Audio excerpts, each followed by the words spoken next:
Mass Media.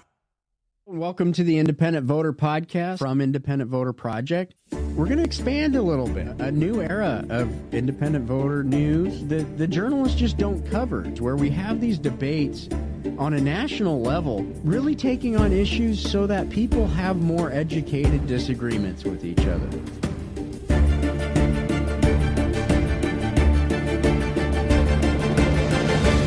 Let's just explain how the process really works. Welcome back, everybody, to this week's Independent Voter Podcast. I'm joined, as usually, with Cara McCormick, my friend on the East Coast. Cara, how you doing? I heard there's some snow out there now. We got our first snow yesterday, Chad. And then, it was pretty dreary while it was coming down. It's pretty, but then today it's sunny and blue sky. So it's very cold, but it's very beautiful. I'm sitting here in San Diego. I want some snow every once in a while, though, but we can drive a couple hours. You can always come and visit. But it's really fun in Maine and, for first snow, but then, it does really drag on when it gets to be March and April, I have to say. That's when I'm longing to be in San Diego with you. Yeah, well, I mean, a lot of folks from the reform world are driving to a similar place to San Diego. They're going to Miami right now. I think they got the annual National Association of Nonpartisan Reform Conference. For those of you who don't know, there actually is an organization that gets folks together who talk about the wonky world of nonpartisan reform. Norm, Cara, you've been there. Normally, I would be there. Regrettably, I can't. I'm doing my 4-year-old in business becking calls, but I was actually there. I'm technically on the board. Unfortunately, can't make it this year, but there's a lot of great people, people I really respect that wake up and, are really leading the front lines of whether it's ranked choice voting or open primaries or, all this slew of issues that really cut through partisan lines. They're all meeting in Miami this week. I feel like that both you and I were on the ground floor of starting the National Association of Nonpartisan Reformers, and I'm trying to remember when that was exactly. Has it been 10 years or 8 years maybe? Well, I think what became the association probably was about 10 years ago. Remember, we had meetings in Half Moon Bay. Greg Orman hosted a meeting in Kansas. Oh, yeah, I went to that one. Yeah, we had a meeting in Pebble Beach, right? And, Catherine Gale helped organize some of these, right? And then I think it was the one at Greg's was the last one where at the end, everybody was like, we keep getting together and talk about this, what's going to happen. So that's when I just drew up some documents. I said, okay, let's do it, right? And then, we had Fair Vote joined us and Nick from Unite America, Represent Us at the time. That was, I'm trying to think of the... It'll come back to me. But there's I think 10 of us. I'm from 10 different organizations that got it off the ground. And there you go. Now there's, kind of serves as a hub. Not everybody agrees with each other on everything is not the purpose of the organization, but to have some kind of connective tissue and build have a vehicle for building institutional knowledge on these issues that are not going to be, the parties aren't the vehicle for pushing nonpartisan reform. And, it's really interesting that you say that, like institutional knowledge in the independent space. Like you're among reformers. Like this is very important for people to get together and share their battle stories because can learn from one another, even if we're working on different kinds of reforms. Like as long as they're structural reforms and as long as they're reforms that the two major parties and their operatives are going to be against, it really helps to compare notes with other people in other states because for sure, like Oklahoma is different than Maine, no doubt. But the tactics that people use to try to stop these reforms are similar. And often even you can look and see like, oh, they tried something in Maine and then maybe we were able to successfully battle that. And so somebody in Oklahoma or Virginia or wherever else it's going on says, oh, they tried to do that in Maine and they were unsuccessful. So maybe we should come up with something different, right?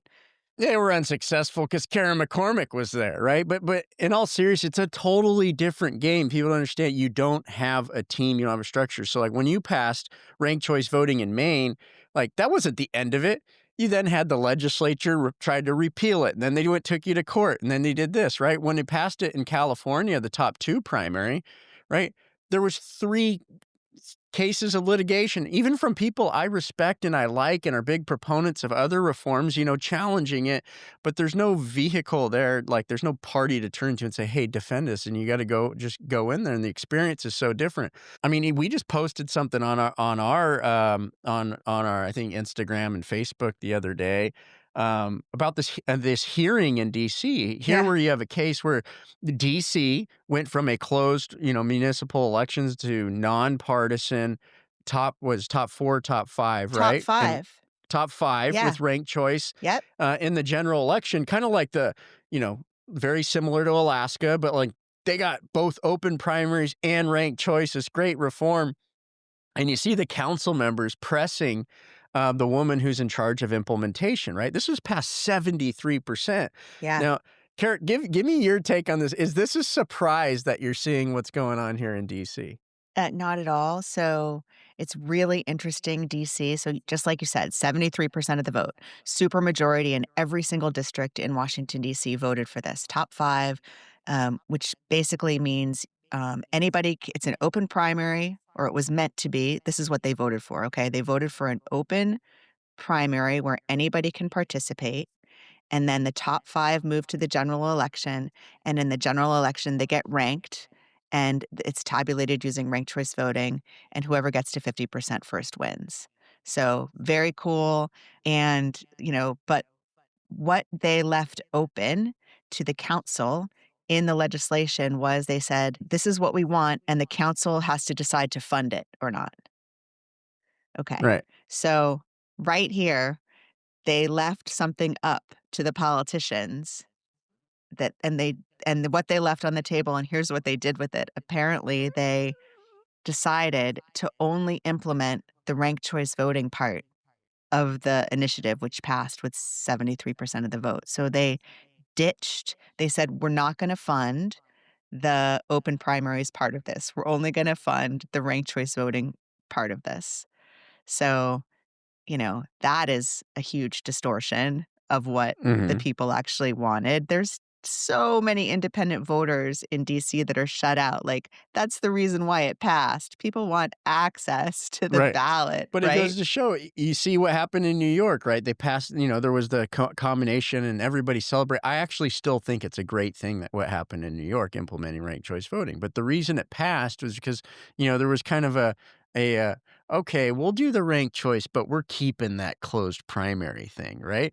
And so, kind of I think this is why it's important why there's groups that get together right now in Miami, right? Yes. Because there's groups like Open Primaries, and you have the folks like John Updike and Jeremy Gruber, who are really more hyper focused on open primaries and understand that it's this first stage of the election process is the way they can, monopolize the system, right? If they say, okay, well, we can have ranked choice voting in the general election as long as we can determine who you get to rank, right? Then we're still in control of the outcome, right? And so that perspective, right, is, why you see these challenges and what's going on in DC is like, okay, we need those ranked choice voting. And then within the ranked choice voting world, there's a whole, we'll get into someday the dynamics there, but like why these worlds need to talk to each other because they're different ways that elections can be manipulated. And then these ways to improve them are allowing everybody to vote, give people more choices, allow them to rank, right? So, it's just a very wonky discussion, and, I'm just happy that there's 100 or 200 people in in Miami that take the time and have the time in their lives to go and work these things out. Yeah, and then just to share, like what you're talking about, like John Opdyke and Jeremy Gruber, those guys have been at this for even longer than I have. And they have sort of been through all these battles, and they can share those experiences. Like I always described it like we're in like a river together, and some of us are just further downstream than some of the others. And, you know, But it's such A few of us can't swim. Right, right, that's true, that's true. A few of us are drowning, but to share these stories and like I said before, like, the way that they obstruct it is the same. So I was having total PTSD when I was reading about the situation in Washington, DC, and trying to get implemented, and I guess I would say to, like, everyone out there, like, if you're thinking of starting a reform and doing this in your state or your city and trying to change the way that people vote, like, plan for a decade-long thing. It's not just like, "We're gonna get on the ballot and we're gonna win, and then everything's gonna be great," because that is seriously only B a I w very small part of this. I gotta encourage the folks to I mean, it sounds so boring and yeah, okay, but, like, watch the clip that we put on social media, right? This commissioner is fantastic, and I don't know, I didn't go check, but I would say with pretty certain confidence that she's probably a Democrat. I mean, this is a Democrat-dominated, everybody appointed's part of that, right? So it's not like, it just shows you how nonpartisan this form she was fantastic, right? Because she's being fed, like, these lines I honestly don't think these council members believe a word they're saying, right? But they're being instructed to delay this, Yeah, right? Don't let this let's get unpack it a right? little bit, like, Yeah, so so basically, the council back in June or July of 2025, they hacked up what the people wanted, and they right. threw out the open primaries part. Now, it's time to implement ranked choice voting in time for a very competitive election that's gonna happen in June of 2026. And so the administrator there, the person who's in charge of implementing the new law, came before the council last week, and they started asking her these questions like, "Well, are you sure you're ready? Well, are you sure it's not gonna be a disaster?" And she at a certain point was like, "God, I really feel like I'm, like, gonna become the fall guy for this. Like, yeah, I think we're ready. But Like, we have all these she people who've saw done it through before it. that are helping us, and yeah, you guys funded it, and yeah, the voters voted for it." But the council members were like, "But are you really sure that the sky is not gonna fall and that Right. it's gonna work?" And sort of trying to sow doubt. And then there was a council member who decided he wanted to put forward a proposal to Uh-huh. delay the implementation of ranked choice voting. Now, it turns out last night he didn't have the votes to do that, to even bring it forward. So that's good news. But he's going to bring it back in January. And let me tell you, like, there's going to be a lawsuit. They're going to keep trying to delay it because the people who want to stop reform at this level, like, the worst thing for them is when it gets implemented. When people actually get to use it for the first time, Right. Because like, then all once the people have the it, boogeymen are gone. The good luck. boogeymen are gone. Wait a second, Yes, we used it. It didn't the sky didn't fall like you said, and we like the exactly. outcome, right? We did, I mean, that's just a studies show on open prime that's why I mean, yeah, I'm saying this out loud now. I mean, they're gonna gun for California's nonpartisan primary. It's just a matter of time.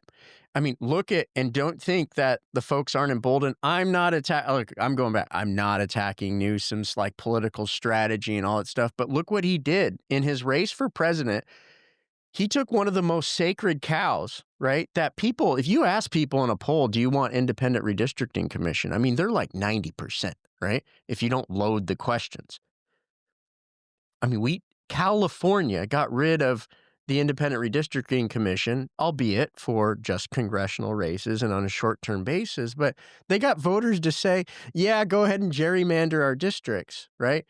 So, even though voters love open primaries and nonpartisan primaries, I mean, if there's a political opportunity to gun for it and close California's primaries, just like they're trying to prevent open primaries in DC, just like they didn't want ranked choice voting with open primaries in New York, they're going to take it, right? And That's yeah, like goes back to something that we talk about a lot on this show, which is that, the everybody's gonna use the tools on the table that are available to them, right? They're gonna push it as far as they can possibly push it, and that's sort of where we're at this point in our politics, and maybe it's always been maybe that's, like, since Roman times, I don't know, you know?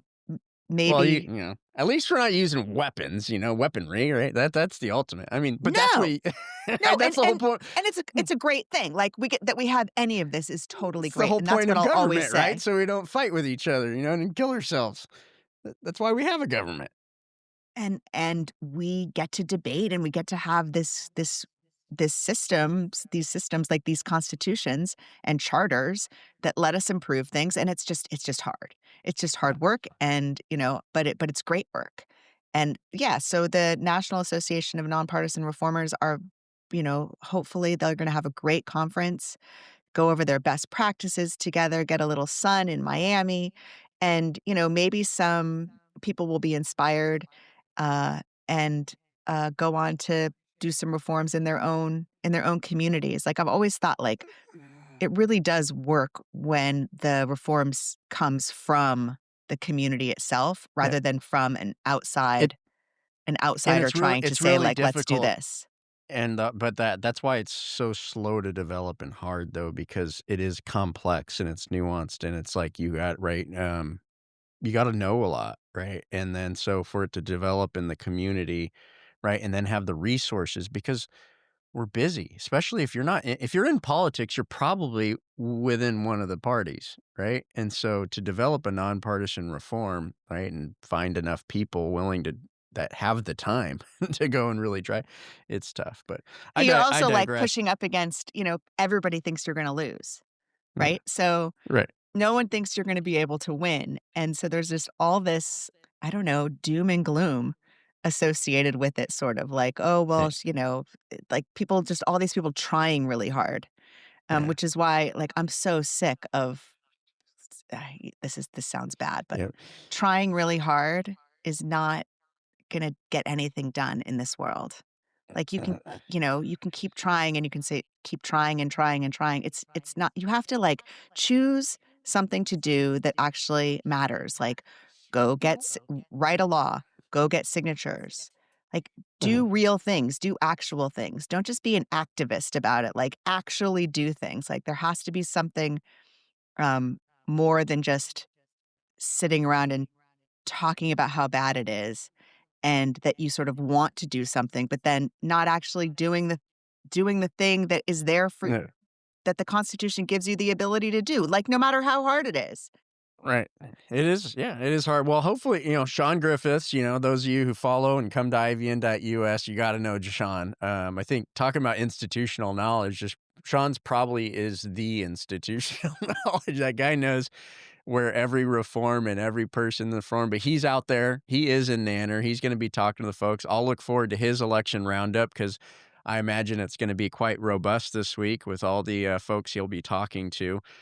Before we head out today, I wanted to go something outside the real reform space. Is some of the things that we cover here on IVN, and Cara, you've taken the lead on some of these stories that have gotten quite a bit of attention. Is just sometimes some things come to you, and got an outreach by someone from a veterans organization, and just published an article on some of the policy issues that kinda go underneath the national narrative. Why don't you tell us a little bit about what's going on in California and these veteran benefits that, regardless of party, I think it's probably something people would wanna be aware of. So yeah, it's actually a nationwide fight that's going on all over the place. California's got a bill, Maine's got, there's bills in all different state legislatures, and basically it comes down to that when veterans get disability, when they apply for disability with the VA, there's all these organizations that can help them for free navigate the paperwork and the bureaucracy with the VA to get them their disability benefits. And the bureaucracy does take some time, to get through. And so, but there's, like, organizations like the VFW and, different sort of well-known American Legion type organizations that for free will give veterans help. But this is America, so there are also some for-profit consulting firms that have sprung up that for a fee will offer to help veterans. So if a veteran gets, a certain amount in disabilities, they'll have to pay these groups, like one's called Veterans Guardian, as a fee. for helping them get Yeah. these And benefits. so what's the rub? What are they doing that's untoward? Well, first of all, it's illegal under federal law. Well, that's that's significant. So they found a loophole. Like, what else Mhm. is new? Mhm. These for-profit companies have found a loophole in the law, and they're pouring millions and millions of dollars into lobbying and legal fights to try to preserve their ability to do this. And, but they're for the most part operating outside of the law. So there's several bills in Congress, there's bills in California trying to stop them. And then Sounds like our coverage of the hemp industry, right? it's Where it was similar. illegal and they claimed a loophole and then they go and lobby to try to keep the loophole permanent, right? This is how it really Mm. works. How it This is really how it really works. works. There's been some great investigative work done by the Washington Post about this issue. We're certainly not the first ones to break the story, but it's interesting. Just a few days after we wrote the story, there's a big story on NPR about this very thing. So it's getting quite a lot of attention, and it's all over the country. In California, it's the largest veterans population in the country, so you can imagine that these companies are really hot to try to stop this bill called, Senate Bill 694, and that bill would let the Attorney General of the state of California prosecute any unaccredited consultants. So in order to be a consultant, a legit consultant who's free, you have to get accredited. You have to go through Mhm. all kinds of training but these unaccredited consultants are the ones that are Mm. kind of breaking the It's like rules. the same thing happened. I mean, we just talked the cannabis industry. I remember when, the solar power stuff came and they had the first tax credits and stuff for solar power is very similar. Like all of a sudden there was like there's solar panel vendors like on every street corner, right? And then with like no experience and then people were, oh, they got holes in their roof and nobody to call these companies, so it's just like the same thing goes over and over with a new industry and a new, like I think what's particularly difficult about this one is, I mean, you're messing with people's lives, not only people's life, veterans' lives, people that gave up their lives for this country, and you got, you know, I'm sure there's good actors just like in everything else, but there's a whole bunch of bad actors just trying to make a buck, and the consequences is like, messing with veterans who are already having a tough enough time as it is. Well, these are disabled veterans too. So Right. these are people Yeah. who are suffering from disabilities and who are not able to work in many cases or only able to work part-time.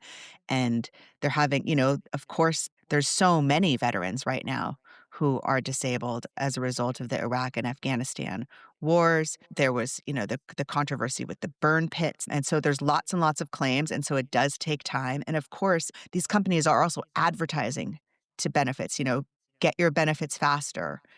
And they're not necessarily saying, like, "Come to us and pay us And thousands they're and taking a thousands of piece dollars of to those help you they're when you can get it for free." right. Like, Yeah, but I it's a assume vulnerable they're getting it population. because they're getting then taking a cut of those benefits before they get to the veteran, I assume. That's how they're making money, right? Yeah, and like I said, the free assistance, the accredited assistance is totally available through, like, the American Legion, the Disabled American Veterans, AMVETS, the Veterans of Foreign Wars. All these there's these people who are veteran service officers in cities and counties all over the country. These are the accredited people. These are the people who had to, pass background checks. They had to take training courses. They have to do things in order to get accredited, Yeah. and these private firms kind of skip right over Just skip it all over. skip right over all that. I think, we're wrapping up on this week. We got a lot going on. You said there's gonna be a lot coming out of Nanner. We'll keep following what's going on in DC and New York and, the race for California governor just keeps getting bigger. We'll cover that. We're getting ready to do, I think, what will be the largest survey of independent voters in the country here in a couple weeks. We'll talk more about that, but we got a lot of exciting things coming up. I'm very excited for next year. Carrie, you got anything else besides sending your kids back to college again? Well, they should be back home here in a couple weeks again, right? Yeah, it goes quick that first semester of college. They're gonna come home. I think we're gonna have kind of a low-key Christmas here in Maine. Not a lot of plans. I think just a lot of, like, R&R. Hopefully some, fires That's and hot chocolate and that's maybe a my little plan. skiing if we can pull it off. Yeah, that's my plan. Skiing's a little tough with the 2 and the 4-year-olds still, but, I mean, we've spent Christmas in Brazil at Arielle's family's house, and then we've, been traveling so much. I think we went just between conferences in Brazil and all that. We're like, "Okay, we're just gonna stay home." Yeah. Right? We already got our Christmas tree up, and, like, okay, it's ready for us to be here. We got the elf on the shelf every Oh my day god, I love that the the elf kids on the the kids shelf. are the kids, like, they wake up like, "Where is he? Where is he?" It's the So, best. It's the it's pretty cool. best. It's so, so wonderful when you have little Yeah, kids at the holidays. Just yeah. makes it really fun. But I have to say, like, it's fun when they get older too, but it's more expensive. I'll just let you know You that think it's more expensive? well, the gifts that they ask for are just Oh, more expensive. And I'm not saying that it's not expensive for you, but well, I'll have to give him Aunt Kara's, phone number so they that's can right. I love that elf on the shelf though. Like those we would sometimes forget, my husband and I, Uh-huh, because ours was named Happy, and we'd move uh-huh. him around the house, and we'd forget, and sometimes, Peter would wake up in the night like, "Oh my god, I forgot to move Happy," because, you know Yeah, yeah, it's gotta be in a different spot, Ugh, so alright, well, share some more, elf stories and yeah, reform stories here next week, but, alright.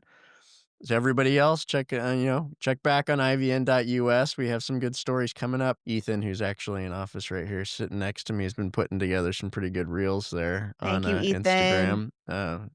One day we'll get him on camera. Alright, well, happy holidays. Lena, our producer's telling me, "Chad, shut up. Let's get going." So see you all next week. Thank you, Kara. Thanks, Chad. It's great to see you. Thanks, Ethan. Thanks, Lena. Bye, everybody. Bye, everybody. This is the Independent Voter Podcast, sponsored by the Independent Voter Project and produced by OLAS Media. Remember, you can always find the Independent Voter Podcast or the How It Really Works series at ivn.us. Follow and subscribe at olasmedia.com.